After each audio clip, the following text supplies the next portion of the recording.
Chers amis, rebonjour. Adam Smith est né en 1723, il est mort en 1790. Il est habituellement qualifié du terme de père de l'économie politique. Quant à sa vie, retenons 3 choses. D'abord, il commence par étudier la philosophie, et nous reviendrons sur sa théorie des sentiments moraux. Ensuite, c'est en séjournant à Paris qu'il rencontre les Physiocrate et Turgot, et que s'opère en lui un tournant crucial qui consiste à investir dans la discipline à peine naissante à l'époque, l'analyse économique. Enfin, comme nous tous, il est sujet à de nombreuses contradictions, puisqu'il n'est pas sans intérêt de savoir qu'après avoir été, comme universitaire, l'un des pères du libre-échange, il termine sa vie dans le service des douanes. Quelle contradiction! Il est vrai que son père avait déjà été contrôleur général des douanes en Écosse.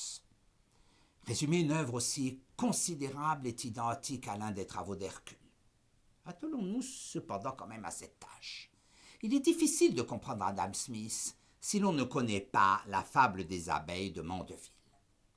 Ce philosophe néerlandais imagine l'ordre social comme une ruche et n'a guère de difficulté à démontrer que lorsque les abeilles, c'est-à-dire nous, sont à Progain, la ruche est prospère. Et lorsqu'elles sont saisies par l'austérité, la ruche dépérit, le chômage s'installe. Bref, les abeilles sont aux 35 heures. À certains égards, c'est de cette très longue fable qu'est issue toute l'analyse économique. En une fulgurance remarquable, Mandeville nous invite à réfléchir sur le thème « Les vices privés sont des bénéfices pour tous ». Le propos est d'une force incontestable. Son talon d'Achille, qui vaut aussi pour Adam Smith, et que les adversaires du marché et du libéralisme vont expliquer que l'efficacité qu'on ne peut nier de ce système économique est adossée à une idée vicieuse, l'égoïsme, les vices. Adam Smith, selon nous, va aggraver les choses en parlant de la fécondité du self-love. Que n'a-t-il écrit la phrase suivante qui éviterait depuis 2 siècles aux libéraux cette accusation sans cesse réitérée d'une philosophie de l'égoïsme? Si Adam Smith avait écrit « Toute la tribu est prospère, pourvu que chacun poursuive ses propres desseins ». Sur cette assertion, tout le monde peut être d'accord, puisque toute personne qui écoute cette phrase doit reconnaître qu'elle poursuit des buts qu'elle tâche d'atteindre, vous comme moi. Mais ce n'est pas le seul reproche adressé à Adam Smith. Il plaide pour cette erreur monumentale qui s'appelle la valeur travail. Il estime que la valeur d'un bien ou d'un service est fonction de la dose de travail incorporée dans la tâche. Ricardo puis Marx vont se précipiter dans une erreur qui deviendra pour eux une crevasse dans laquelle ils vont s'engloutir. Sa théorie de la répartition des revenus n'est pas non plus la plus claire que l'on puisse imaginer.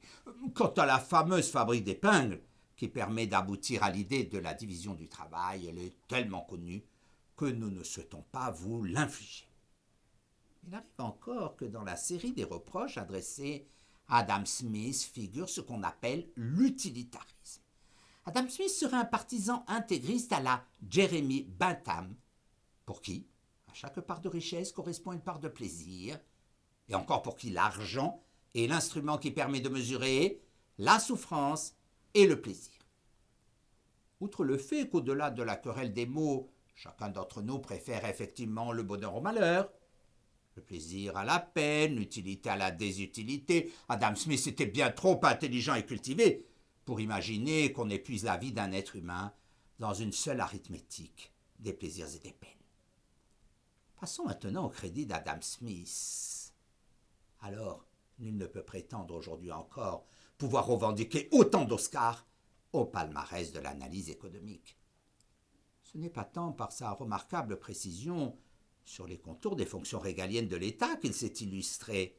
Certes, nous lui devons la distinction aujourd'hui connue sous le nom État gendarme, État-providence. En ces domaines également, il faut être prudent, car Adam Smith est considéré également habituellement comme le papa de la théorie des biens publics. Pour lui, quand les investissements sont simultanément colossaux et ne peuvent être rentabilisés de façon aléatoire qu'à moyen et long terme, il ne se trouverait personne pour risquer la dépense et c'est au pouvoir public qu'il appartient d'intervenir. Mais sur l'importance de la concurrence, la supériorité du libre-échange sur le protectionnisme, l'harmonie entre ses propres fins et la satisfaction de tous, Et bien sûr, sa célèbre main invisible, à bien des égards, Adam Smith n'a jamais été égalé. Il est inépuisable. Et on découvre sans cesse de nouvelles choses, comme le fait qu'en découvrant à la fin du XXe siècle ces leçons de jurisprudence, on a enfin le chaînon manquant entre, d'une part, la théorie des sentiments moraux, c'est-à-dire cette capacité à se mettre à la place des autres, et d'autre part, la richesse des nations. Ce chaînon manquant, ce sont les institutions. Et c'est une coupable erreur que de nous donner de son maître ouvrage de 1776 qu'un titre amputé. En effet, chacun dit le grand ouvrage d'Adam Smith, la richesse des nations. Mais tel n'a pas été le projet intellectuel d'Adam Smith. Son livre s'intitule Une enquête sur la nature et les causes de la richesse des nations. Et voilà l'extraordinaire modernité d'Adam Smith. Il va découvrir que ce sont les bonnes institutions qui font les bonnes incitations, qui font les bons comportements, qui font l'efficacité. Et inversement pour les institutions erronées. Il n'y a aucune différence entre la Corée du Nord et la Corée du Sud, entre l'ex-RDA et l'ex-RFA. La seule, c'est qu'en Corée du Sud et dans l'ex-RFA, les institutions cardinales s'appelaient la liberté, la recherche du profit, la concurrence, le marché, le libre-échange, le droit de propriété, le respect des contrats. Et rigoureusement l'inverse, en Corée du Nord et dans l'ex-RDA. Mais cependant, cette fameuse main invisible n'est pas si facile à comprendre. Du reste, elle est bien mystérieuse puisqu'elle est invisible et a donné lieu à une immense littérature dont les blagues de potage d'étudiants n'ont pas été avares. Ainsi, Adam Smith et David Ricardo sont dans la même barque sur un lac écossais. Ricardo se noie.